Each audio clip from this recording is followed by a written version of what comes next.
क्या आप भी अपनी खाली पड़ी नवंबर की क्यारियों को देखकर आहें भर रहे हैं? लगता है जैसे ताजी सब्जियों या साग के लिए अभी बसंत का इंतजार करना पड़ेगा और बागवानी का सारा काम खत्म हो चुका है। लेकिन अगर मैं कहूं कि आप एक बहुत बड़ी गलती कर रहे हैं, तो जी हां, जब मिट्टी थोड़ी जमनी शुरू हो जाए, यही बीज बोने का सबसे सही समय होता है। आपने बिल्कुल सही सुना। हम अभी नवंबर में ही हरी सब्जियां बोएंगे, ताकि हमें अपने पड़ोसियों से हफ्तों पहले शानदार फसल मिल सके।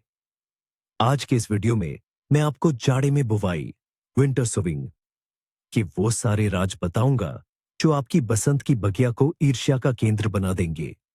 बसंत में बीज लगाने के बारे में आप जो कुछ भी जानते हैं, उसे भूल जाइए। आज हम नियम तोड़ने वाले हैं और इसके बदले में हमें जबरदस्त नतीजे मिलेंगे। प्रैक्टिकल शुरू करने से पहले आइए समझते हैं कि यह अजीबोगरीब तरीका काम कैसे करता है। आखिर बीज इतनी कठोर सर्दी में मिट्टी के अंदर कैसे बच पाते हैं और मरते क्यों नहीं? इसका सारा श्रेय प्रकृति की बुद्धिमत्ता को जाता है। इस प्रक्रिया को प्राकृतिक स्तरीकरण, नेचुरल स्ट्रैटिफिकेशन कहते हैं।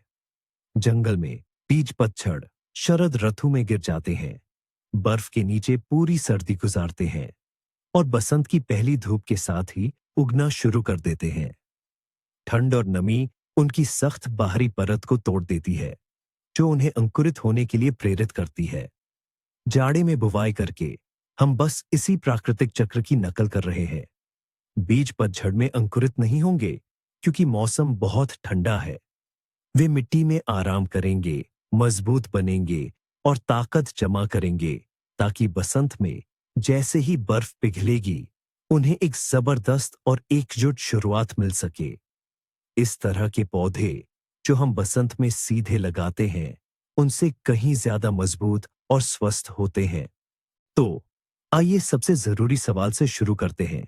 आखिर इस कड़ाके की ठंड में बीज बोने की यह मेहनत क्यों करनी? Why do this labor of sowing seeds in this extreme cold? इसका जवाब बहुत सीधा और संतोषजनक है। सबसे पहला और सबसे स्पष्ट फायदा है अग्रिम फसल। जरा सोचिए, अप्रैल का महीना है, पड़ोसियों की क्यारियों से अभी बर्फ पिघल ही रही है और आपके यहाँ धनिया और अजमोद, पार्सली के रसीले हरे अंकुर फूट रहे हैं। ये हरी सब्जी सामान्य वसंत रोपण की तुलना में 2 या शायद 3 सप्ताह पहले ही आपकी मेज पर आ जाएगी। दूसरा फायदा है मजबूत और सख्त जान पौधे। ठंड की परीक्षा से गुजरने वाले बीज अविश्वसनीय रूप से शक्तिशाली अंकुर पैदा करते हैं। वे वसंत के पाले से नहीं डरते। वे बीमारियों और कीटों के प्रति अधिक प्रतिरोधी होते हैं। वे जन्म से ही जीवन के लिए संघर्ष करना सीख जाते हैं और यह चीज उनकी जबरदस्त वृद्धि में साफ दिखाई देती है।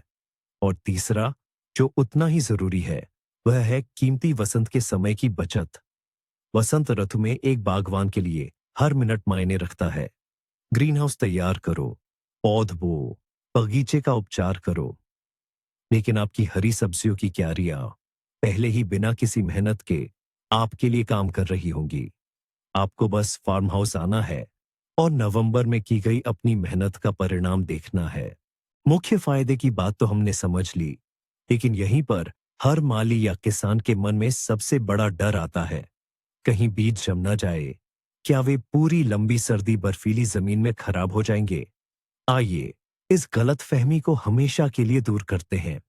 सौंफ, धनिया या पालक जैसी ठंड सहने वाली फसलों के बीज आनुवंशिक रूप से ठंड में भी जीवित रहने के लिए बने होते हैं। जब वे सूखे होते हैं, तो वे गहरी नींद में होते हैं और उन्हें भयानक से भयानक ठंड से भी डर नहीं लगता। उनके लिए मुख्य खतरा ठंड नहीं है, बल्कि पिघलना, यानी गर्मी है। यदि आप उन्हें बहुत जल्दी गर्म और नम मिट्टी में बोते हैं, तो वे अंकुरित हो सकते हैं और इन कोमल अंकुरों को बाद में पड़ने वाली ठंड निश्चित रूप से मार डालेगी। इसलिए सर्दियों से पहले बुआई का सबसे महत्वपूर्ण नियम यह है कि बुआई जमी हुई मिट्टी में की जानी चाहिए, जब हल्का तापमान माइनस में स्थिर हो जाए। बीजों को उगना नहीं चाहिए, बल्कि उन्हें सोना चाहिए। वे बस पड़े रहेंगे और वसंत तक अपने समय का इंतजार करेंगे। उनके साथ कुछ भी बुरा नहीं होगा।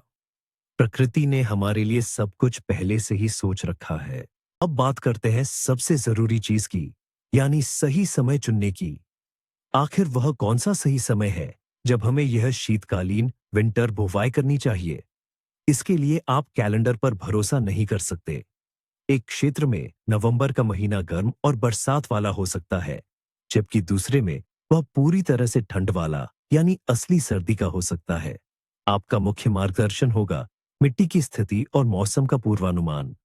सही समय तब आता है जब जमीन पर पहली हल्की बर्फ जम चुकी हो, मिट्टी सख्त और भुरभुरी हो गई हो, लेकिन बहुत ज्यादा गहराई तक जमीन न हो। आमतौर पर ऐसा तब होता है जब रात का तापमान लगातार -2 से -5 डिग्री सेल्सियस के बीच रहे और दिन का तापमान शून्य के आसपास बना रहे। ये जरूरी है कि बुवाई के बाद लंबी अवधि तक बारिश के साथ गर्मी वापस न आ जाए। इसलिए एक हफ्ते आगे का पूर्वानुमान जरूर देखें। अगर मौसम विभाग बिना प्लस तापमान की वापसी के स्थिर ठंड का वादा करता है, तो बेझिझक बीज उठाए और अपने बगीचे में चले जाइए। हमेशा याद रखें, बहुत जल्दी बुवाई करने से बेहतर है कि थोड़ी देर से की जाए।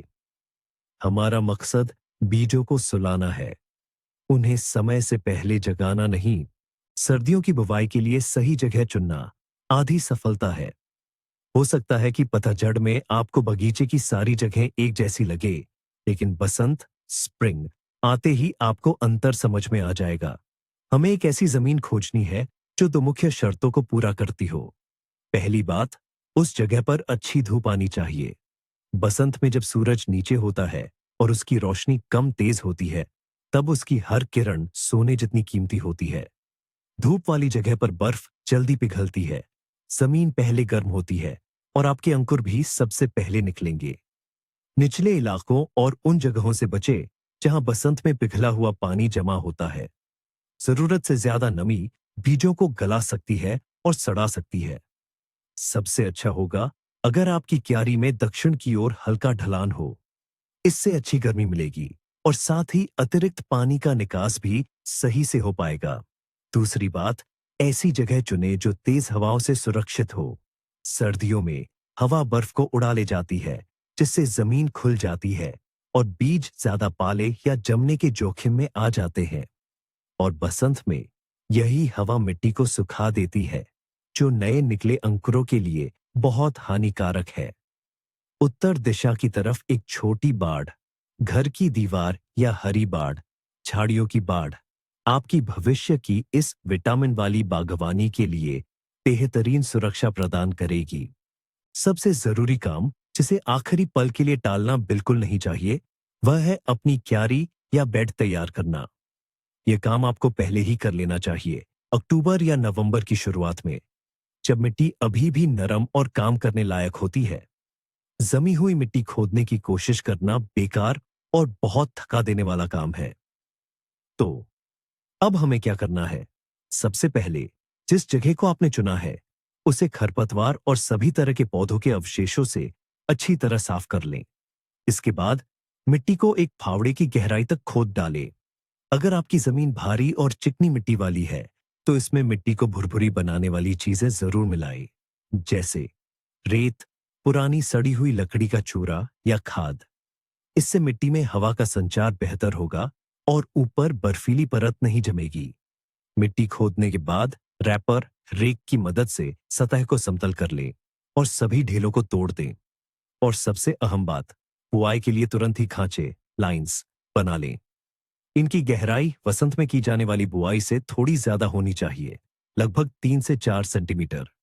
इस तरह आपकी तैयार क्यारी सही समय का इंतजार करेगी, यानी जब कड़ाके की ठंड पड़नी शुरू हो जाए।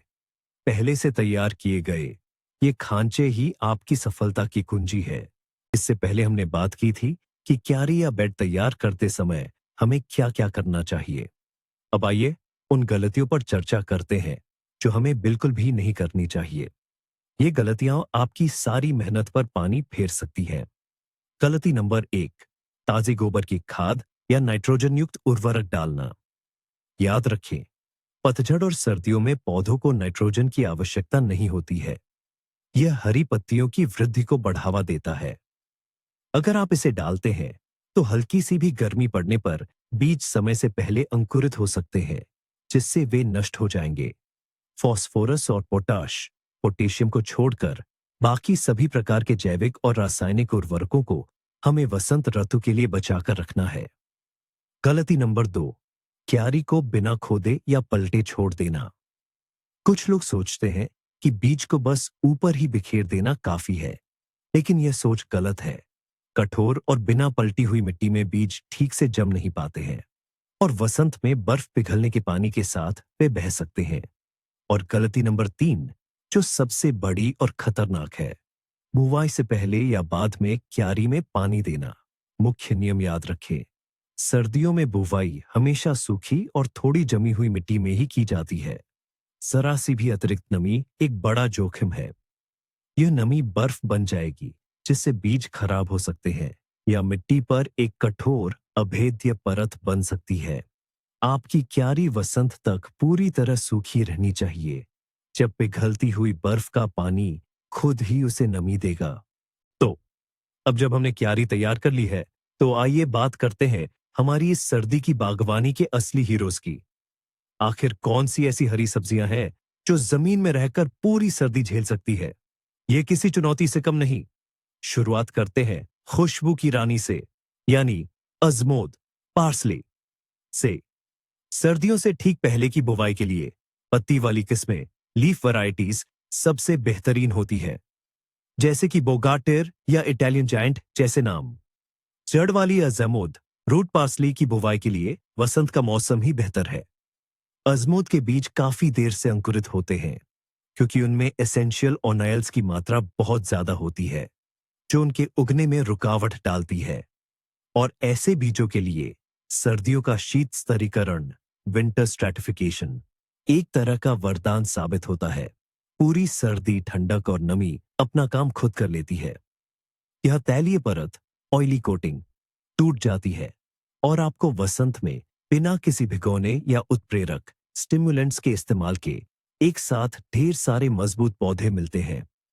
अजमोद को पहले से तैयार की गई खांचों, फरोज में बोना चाहिए, जिनकी गहराई लगभग 2 से 3 सेंटीमीटर हो। बीजों की मात्रा में कंजूसी मत कीजिएगा। सर्दियों से पहले की बुवाई में बीज दर, सीडिंग रेट 1.5 से 2 गुना तक बढ़ा दी जाती है। यह एक तरह का बीमा है, ताकि अगर सर्दी बहुत कठोर हुई तो भी नुकसान कम हो। मेरा यकीन कीजिए, वसंत का मौसम आने पर आपको घनी, पन्ने जैसी हरी और बेमिसाल खुशबू वाली अजमोद की फसल मिलेगी। हमारी सर्दियों की क्यारी का अगला जरूरी सदस्य है, जाहिर सी बात है, सोया, डेल।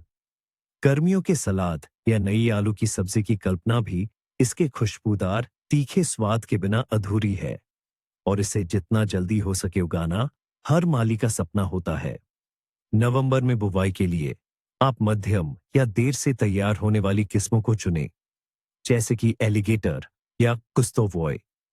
जल्दी तैयार होने वाली किस्में तेजी से डंठल पकड़ लेती है, और अगर आप उन्हें सर्दियों से ठीक पहले लगाते हैं, तो वह पर्याप्त हरियाली जमा करने से पहले ही बहुत जल्दी फूलने लगेंगी। अजमोद, पार्सले की तरह सोया को भी सर्दियों के कोल्ड ट्रीटमेंट यानी स्तरीकरण से फायदा होता है। इसके बीज भी आवश्यक तेलों से ढके होते हैं और ठंड इन्हें वसंत में तेजी से अंकुरित होने में मदद करती है। बुवाई का तरीका भी लगभग वैसा ही है। बीजों को 2 से 3 सेंटीमीटर गहरी सूखी नालियों में बोए और बीजों की मात्रा भी थोड़ी बढ़ा दें। सोया के लिए एक अहम बात यह है कि इसे अम्लीय मिट्टी, एसिडिक सॉइल, पसंद नहीं है। अगर आपको पता है कि आपकी जमीन में अम्लीयता ज्यादा है, तो क्यारी तैयार करते समय ही मिट्टी में डोलोमाइट पाउडर या राख, ऐश मिला दें। इस तरह सर्दियों से पहले बोया गया सोया, डेल आपको न सिर्फ जल्दी हरियाली देगा, बल्कि इसकी खुशबू और स्वाद भी बेहद गहरा और तेज होगा। अब बात करते हैं ठंड सहने वाले असली चैंपियन, यानी विटामिन के राजा, पालक की। ये पौधा सर्दियों से ठीक पहले बुवाई, जिसे अंडरविंटर सोइंग भी कहते हैं, के लिए एक बेहतरीन विकल्प है।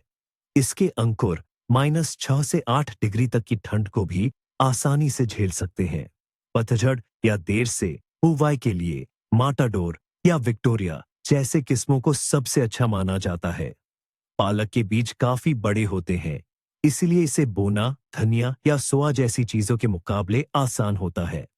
बीजों को थोड़ी ज्यादा गहराई पर लगभग 3 से 4 सेंटीमीटर नीचे बोना चाहिए। बीजों के बीच की दूरी थोड़ी ज्यादा यानी 5 से 7 सेंटीमीटर तक रख सकते हैं, क्योंकि पालक के पत्ते काफी फैलकर बड़े होते हैं। एक और खास बात यह है कि पालक कम रोशनी वाले दिनों की फसल है। इसका मतलब है कि वसंत स्प्रिंग में जब दिन अभी छोटे ही होते हैं, तो यह फूलने या बीज बनाने की जल्दी नहीं करता, बल्कि तेजी से रसीले पत्ते पैदा करता है। यही कारण है कि सर्दियों से पहले बोया गया ये पालक बहुत ही मुलायम, स्वादिष्ट और पौष्टिक होता है। लंबी सर्दी के बाद यह विटामिन का आपका पहला और सबसे अनमोल स्रोत होगा। शायद आपको सुनकर हैरानी होगी, लेकिन नाजुक सलाद की बुआई भी सर्दियों से पहले की जा सकती है और करनी भी चाहिए। जाहिर है, इसके लिए सभी किस्में उपयुक्त नहीं होती। हमें कुछ खास ठंड सहने वाली यानी कोल्ड हार्डी पत्तेदार या गांठ वाली किस्मों की जरूरत होगी। आप मॉस्कोवस्की पानिकोवी, आइसबर्ग या क्रेपिश जैसे नामों पर ध्यान दे सकते हैं। इन किस्मों को ठंड का डर नहीं होता और ये सर्दियों की निष्क्रियता यानी डोरमेंसी के बाद भी बेहतरीन तरीके से पनपती है। सलाद के बीज बहुत छोटे होते हैं, इसलिए उन्हें बोने के कुछ खास तरीके हैं। बुआई की गहराई 1.5 से 2 सेंटीमीटर से ज्यादा नहीं होनी चाहिए। अगर आप बीजों को ज्यादा गहरा दबाएंगे, तो बसंत में उन्हें सतह पर बाहर आने के लिए पर्याप्त ऊर्जा नहीं मिल पाएगी। आप बीजों को या तो छोटी छोटी क्यारियों फरोज में बो सकते हैं या फिर तैयार की गई क्यारी की सतह पर बिखेर सकते हैं और फिर ऊपर से सूखी मिट्टी की हल्की परत चढ़ा सकते हैं। घनी बुआई से बिल्कुल न डरे। बसंत में जब अंकुरण होगा, तो आप उन्हें आसानी से विरल थिन आउट कर सकते हैं और उन छोटे पौधों को तुरंत अपने पहले बसंत के सलाद के लिए इस्तेमाल कर सकते हैं। यह है आपकी अपनी क्यारी से ताजी हरी पत्तियों को उगाने का शून्य अपशिष्ट तरीका। अगर आप अपने बसंत स्प्रिंग के भोजन में थोड़ा चटपटा और जायकेदार स्वाद जोड़ना चाहते हैं, तो इस बार पतझड़ में आर्गुला, अरुगुला और धनिया या कोरिएंडर की बुआई जरूर करके देखिए। ये दोनों ही फसलें सर्दियों की प्राकृतिक ठंडक स्ट्रेटिफिकेशन को बहुत अच्छे से सह लेती है। नवंबर में बोई गई आर्गुला आपको बसंत में रसीले और खुशबूदार पन पत्ते देगी, जिनमें हल्का अखरोटी और सरसों जैसा बढ़िया स्वाद होगा। खास बात यह है कि बसंत के आर्गुला के पत्ते तपती गर्मी में उगे पत्तों की तुलना में कहीं ज्यादा नाजुक और कम कड़वे होते हैं। पतझड़ की बुआई के लिए आप कोई भी किस्म वैरायटी चुन सकते हैं। धनिया या कोरिएंडर भी पतझड़ में लगाने के लिए एक शानदार विकल्प है। इसके बीज सौंफ की तरह देर से अंकुरितवर होते हैं और सर्दियों की ठंडक इनके लिए किसी वरदान से कम नहीं है। इस तरीके से बुआई करने पर आपको सामान्य तरीके से बीज बोने से बहुत पहले ही सलाद और सूप के लिए ताजी हरी पत्तियां खुद मिल जाएंगी। इन फसलों को बोने का तरीका सामान्य यह है। बीजों के लिए बनाई गई क्यारी फरो की गहराई 2 से 3 सेंटीमीटर रखें। बुआई सूखी और जमी हुई मिट्टी में करें और बीजों की मात्रा सामान्य से थोड़ी बढ़ा दें। प्रयोग करने और अपनी सर्दियों से पहले की क्यारी में नई नई चीजें जोड़ने से बिल्कुल न घबराए। हमने कई बार जिक्र किया है कि सर्दियों से पहले यानी शरतकालीन बुवाई में बीजों की बुवाई दर बढ़ाना बहुत जरूरी है। आइए इस बात पर थोड़ा विस्तार से चर्चा करें और समझें कि यह इतना महत्वपूर्ण क्यों है। बीज की मात्रा बढ़ाना केवल मनमानी नहीं है, बल्कि यह एक समझदारी भरी बीमा पॉलिसी की तरह है। सर्दियां कई तरह की हो सकती है, कभी बहुत ठंडी और बिना बर्फ वाली, कभी लगातार पिघलने और फिर जमने वाली, या फिर जमीन की सतह पर बर्फ की सख्त परत जमने वाली। ये सभी कारक बीजों के लिए एक गंभीर चुनौती होते हैं और दुर्भाग्य से कुछ बीज सर्दियां झेल नहीं पाते। यह प्रकृति का नियम है कि केवल मजबूत बीज ही बचते हैं। इसलिए अगर हम बुवाई की दर को वसंत की बुवाई के मुकाबले 1.5 गुना या यहां तक कि 2 गुना बढ़ा दें तो यह पक्का हो जाता है कि बसंत में हमें अच्छी फसल के लिए पर्याप्त अंकुर मिल जाएंगे। इस बात से डरने की जरूरत नहीं है कि क्यारी बहुत घनी हो जाएगी। पहली बात, जो सबसे मजबूत होंगे वही बचेंगे। दूसरी बात, आप बसंत के समय हमेशा अंकुरों को छांटकर यानी पतला करके पौधों को बढ़ने के लिए जरूरी जगह दे सकते हैं। इसका फायदा ये होगा कि आपकी क्यारी में कहीं भी खाली जगह नहीं दिखेंगी और आपकी मेहनत बेकार नहीं जाएगी। आपको बाद में निराशा नहीं होगी। एक और जरूरी तकनीकी पहलू है बीज बोने की गहराई। वसंत ऋतु में हम कोशिश करते हैं कि बीज ज्यादा गहरे न हो ताकि अंकुरों को आसानी से बाहर आने का रास्ता मिल सके। लेकिन सर्दियों से पहले की बुआई में यह नियम थोड़ा बदल जाता है। इसके लिए हमें नालियाओं या क्यारियां सामान्य से ज्यादा गहरी बनानी पड़ती है। ज्यादातर हरी सब्जियों या साग वाली फसलों के लिए औसत गहराई 3 से 4 सेंटीमीटर होनी चाहिए। हालांकि सलाद या लेट्यूस जैसे छोटे बीजों के लिए हम इसे थोड़ा कम यानी लगभग 2 सेंटीमीटर रख सकते हैं। सवाल यह है कि ऐसा क्यों? ज्यादा गहराई में बीज बोना उन्हें कई खतरों से बचाता है। पहला, पक्षियों से सुरक्षा। सर्दियों के समय जब खाना कम होता है तो भूखे पक्षी खुशी खुशी उन सभी बीजों को चुग लेते हैं जो ऊपरी सतह पर पड़े होते हैं। दूसरा, हवा से बचाव। तेज बर्फीली हवाएं उन क्यारियों से बीजों को आसानी से उड़ाकर ले जा सकती है जिन पर बर्फ नहीं जमी है। और तीसरा, वसंत में पिघलने वाले पानी से सुरक्षा। जब बर्फ पिघलना शुरू होती है तो पानी के तेज बहाव में सतह पर बोए गए बीज बह सकते हैं।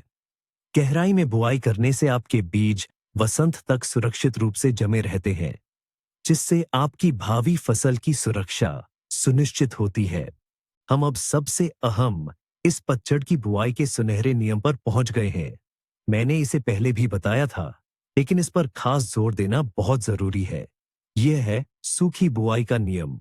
हमेशा याद रखिए, हम सूखे बीज को सूखी हल्की ठंडी या जमी हुई जमीन में ही बोते हैं और ऊपर से भी सूखी मिट्टी से ही ढंकते हैं। पानी की एक बूंद भी नहीं, बिल्कुल भी सिंचाई नहीं करनी है। ये थोड़ा अजीब लग सकता है क्योंकि हमें तो यही पता है कि बीजों को फूटने के लिए नमी, मॉइस्चर चाहिए होती है। लेकिन अब हमारा मकसद इसके बिल्कुल उलटा है। हम नहीं चाहते कि वह अभी अंकुरित हो। हम चाहते हैं कि वह बीज वसंत ऋतु आने तक सोए रहे। अगर आप क्यारी में पानी डालेंगे तो वह जमकर एक बर्फ की सख्त परत या आइसी शेल बन जाएगा। यह परत बीजों को खराब कर सकती है या जमीन पर ऐसी कठोर पपड़ी क्रस्ट बना देगी जिसे तोड़ना बीजों के लिए असंभव होगा। बीजों को सूखी और मुलायम मिट्टी में एकदम पालने की तरह आराम से रहना चाहिए। उन्हें जागने के लिए जो भी नमी चाहिए वह वसंत ऋतु में कुदरती तौर पर मिलेगी, पिघलती हुई बर्फ, स्नो से। यह सबसे फायदेमंद, संरचित और जीवंत पानी होता है जो बीजों को एक जबरदस्त शुरुआत देगा। इसलिए पानी देने वाला लेयर का वाटरिंग कैन दूर रख दीजिए और प्रकृति पर भरोसा कीजिए। मान लीजिए आप खेत या बागवानी में पहुंचे हैं। मिट्टी थोड़ी जम चुकी है और आपने कतारें, क्यारियां तैयार कर ली हैं। अब आपने उनमें सूखे बीज भी डाल दिए हैं। लेकिन अब सवाल ये उठता है कि इन बीजों को ढकें किससे, क्योंकि क्यारी की ऊपरी मिट्टी तो पत्थर की तरह सख्त हो चुकी है। उसे भुरभुरा बनाना या खोदना तो नामुमकिन है। बस यहीं पर काम आती है आपकी दूरअंदेशी, यानी पहले से की गई तैयारी। जब आप अक्टूबर में क्यारी तैयार कर रहे थे, तभी आपको इन कतारों को भरने के लिए सूखी मिट्टी का इंतजाम कर लेना चाहिए था। आपको बस इतना करना था कि कुछ बाल्टी भुरभुरी बगीचे की मिट्टी उठा लेते या बाजार से तैयार ग्रोइंग मीडिया का एक बैग खरीद लेते। फिर इसे किसी सूखी और जहां पाला न जमे ऐसी जगह पर रख दें, जैसे कि स्टोर रूम, गैरेज या ग्रीन हाउस में। बुवाई के दिन यह बचाकर रखी हुई मिट्टी ही आपकी सबसे बड़ी मददगार साबित होगी। बीज बिछाने के बाद आप बस इस सूखी भुरभुरी मिट्टी को उठाए और सावधानी से इन कतारों को भर दें और ऊपर से हल्का सा दबा दें। इससे आपके बीज को ढीले सबस्ट्रेट में आरामदेह ढंग से सर्दी गुजारने का मौका मिल जाएगा। अगर आप मिट्टी बचाना भूल गए हैं तो निराश न हो। आप पीट मॉस और रेत बालू के मिश्रण का उपयोग भी कर सकते हैं। मुख्य बात यह है कि आप जो भी सामग्री इस्तेमाल करें वह सूखी, हल्की और हवादार होनी चाहिए। बीज बोने और उन्हें सूखी मिट्टी से ढकने के बाद अगला सवाल आता है, क्या हमें क्यारी पर मल्चिंग पलवार करनी चाहिए? इस विषय पर सभी बागवानों की राय अलग-अलग है। तो चलिए इसके फायदे और नुकसान समझते हैं। मल्चिंग का मतलब है क्यारी को जैविक सामग्री जैसे सूखी पत्तियां, पीट या पुआल की एक परत से ढकना। इसका मुख्य उद्देश्य बर्फ को रोकना है। बर्फ सर्दियों में पौधों और बीजों के लिए सबसे अच्छा कंबल होती है। बर्फ की मोटी चादर के नीचे जमीन ज्यादा गहराई तक नहीं जमती और तापमान स्थिर बना रहता है। ये एक अच्छी बात है, लेकिन इसका दूसरा पहलू भी है। मल्चिंग की बहुत मोटी परत वसंत ऋतु में मिट्टी को गर्म होने से रोकती है, जिससे अंकुरण में देरी हो सकती है। इसके अलावा घनी मल्च के नीचे चूहे अपना घर बना सकते हैं, जो मजे से आपके बीजों को खा जाएंगे। तो निष्कर्ष क्या निकलता है? मल्चिंग की जा सकती है, लेकिन इसमें अति नहीं होनी चाहिए। 2 सेंटीमीटर जितनी हल्की पीट या खाद कंपोस्ट की परत डालना सबसे सही उपाय है।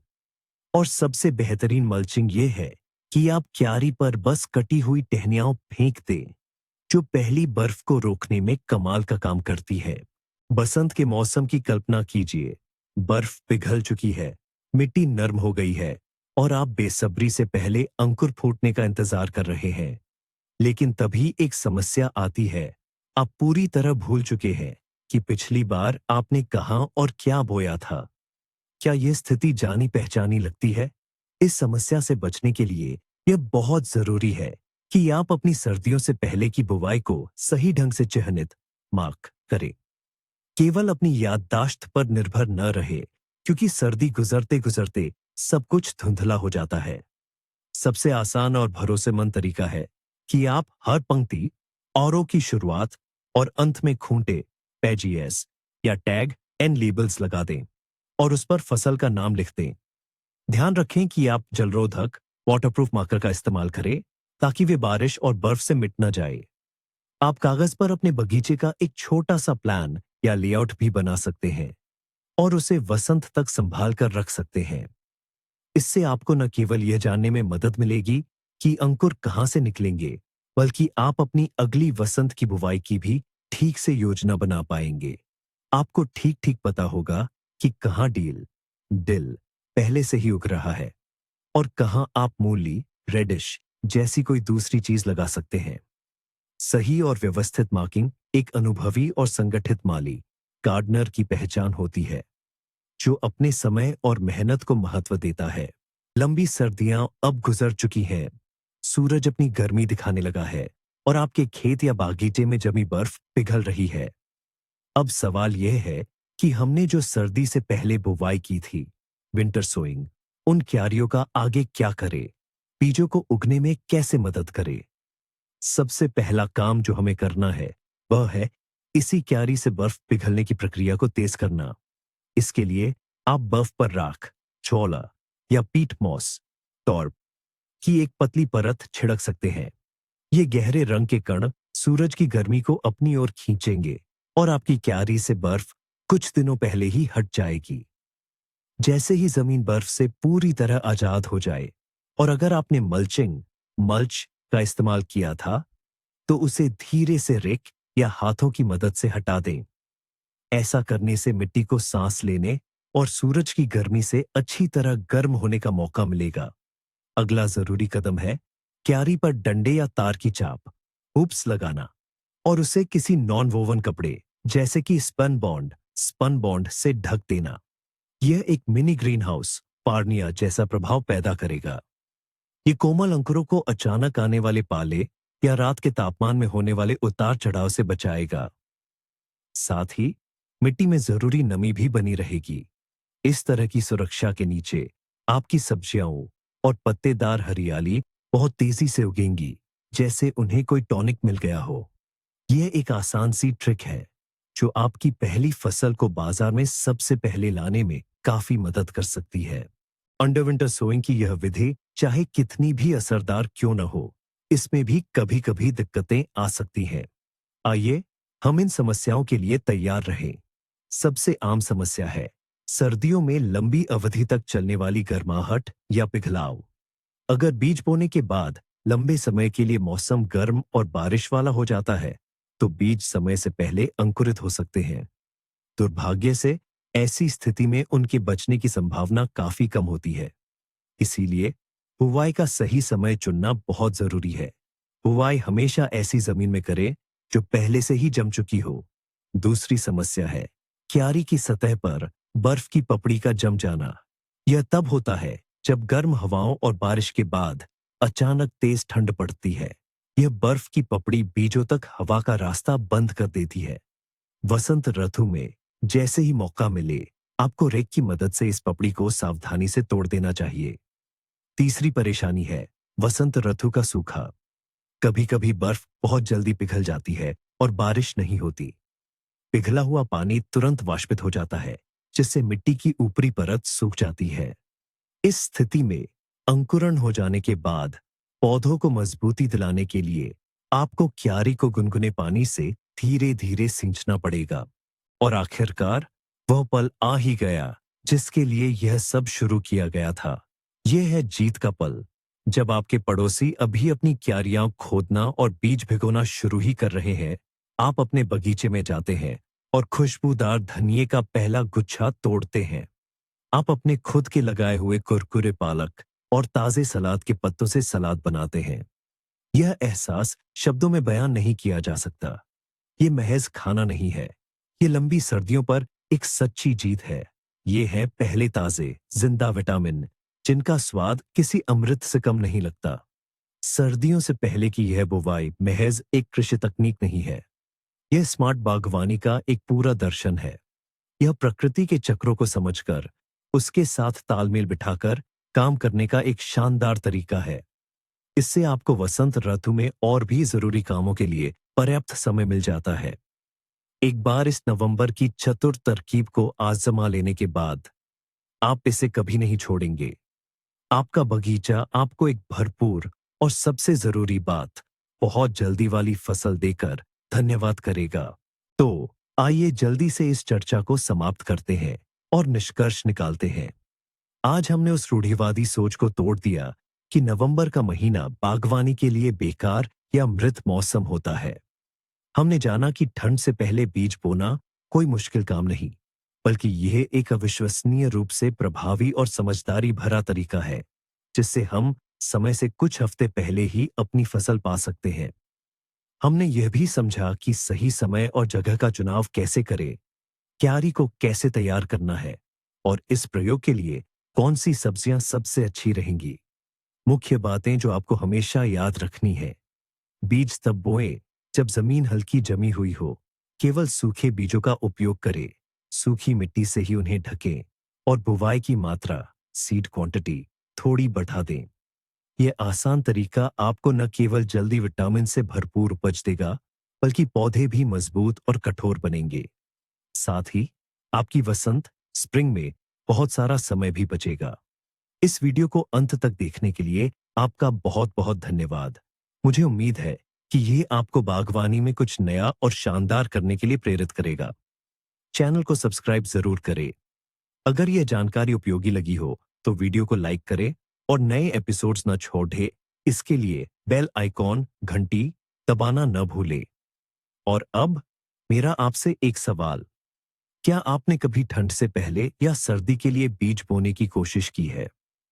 कमेंट्स में अपने अनुभव, अपनी सफलता या असफलता भी साझा करें। आइए इस पर चर्चा करते हैं।